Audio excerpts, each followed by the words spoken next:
This segment of the news is brought to you by Sun Oil Limited. Welcome back. COVID-19 cases in the country at nearly 8,000, with the Ministry of Health confirming an additional 17 cases of the virus for Tuesday, January 5th. After 391 tests were completed, health officials say 13 new cases are on New Providence, 2 on Grand Bahama, and 1 case each on Abaco and Eleuthera. These 13 cases bring the national total to 7,945.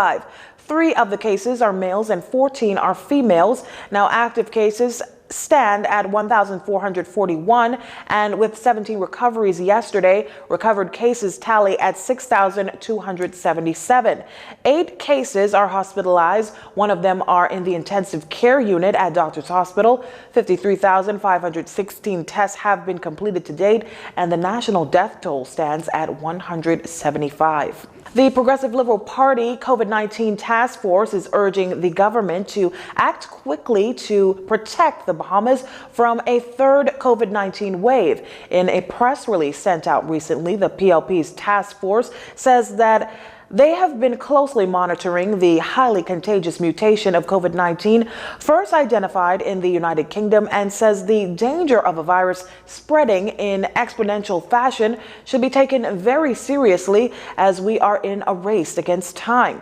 They made the following recommendations. First, the competent authority should immediately consult with the scientific, medical, and business communities on the next steps to meet this threat and make those consultations transparent. Next, ensure that clinics and hospitals have a plan to isolate any new influx of infectious cases. The government must seek more input and involvement from the Bahamas Medical Council and should also partner with the private sector to provide free, high-quality masks to those who need them. They also contend that public education to date has been weak to non-existent, and that the government should undertake a public education campaign to emphasize the need for increased vigilance at this time. The PLP's COVID-19 task force calls on the government to adopt more proactive and transparent COVID-19 policies to protect Bahamians and visitors alike. Bahamas Petroleum Company's CEO Simon Potter says that Bahamians will learn, likely within 4 to 6 weeks, if they are in an oil-rich nation.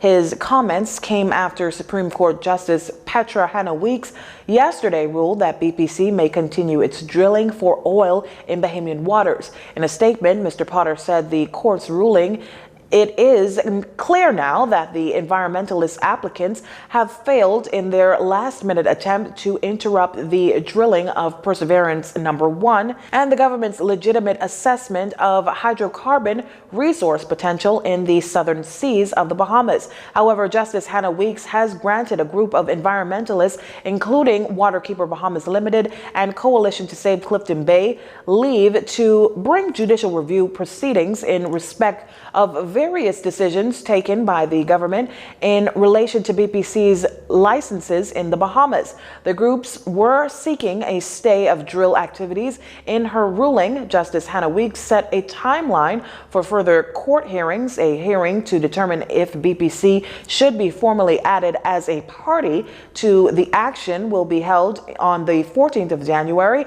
At this hearing, further directions relating to determining the government's request for security for cost against the applicants and hearing in relation to the substantive judicial review will be held either in mid-February 2021 during March 2021, depending on the availability of the court and the parties, with a ruling on the substantive application to follow at some point thereafter. Drilling of the Perseverance number 1 exploration well in the Bahamas has been underway since the 20th of December last year. According to a statement from BPC, the well remains on track to take 45 to 60 days from commencement to completion, at which time BPC will be in position to inform on the outcome of the well.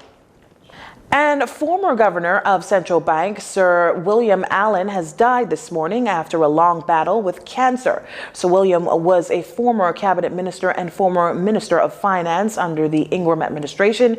His public service career spans 32 years, which began in 1970 when he joined the Bahamas Monetary Authority as research manager. In 1973, he was appointed to chair a committee created to establish the national flag carrier, Bahamas Air, and served as the first chairman of the board in 1973 to 1980.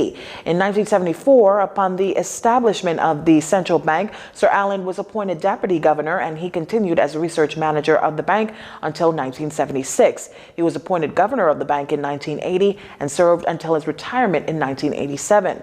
When the Free National Movement won government in August 1992, Sir William was appointed to the Senate, where he served until 1994. He also served as Minister of State in the Ministry of Finance and Planning, later taking the top post as Minister of Public Planning and Public Service. Sir William was first elected to Parliament for the Montague constituency on November 10, 1994, and subsequently appointed Minister of Finance, carrying out that portfolio until May 2002. In 2006, Sir William was appointed director of Bahamas Property Fund Limited, and just last year, April, he resigned as director after 14 years. Sir William was 83 years old. May he rest in peace. You're watching JCN News. Stay with us. This segment of the news has been brought to you by Sun Oil Limited.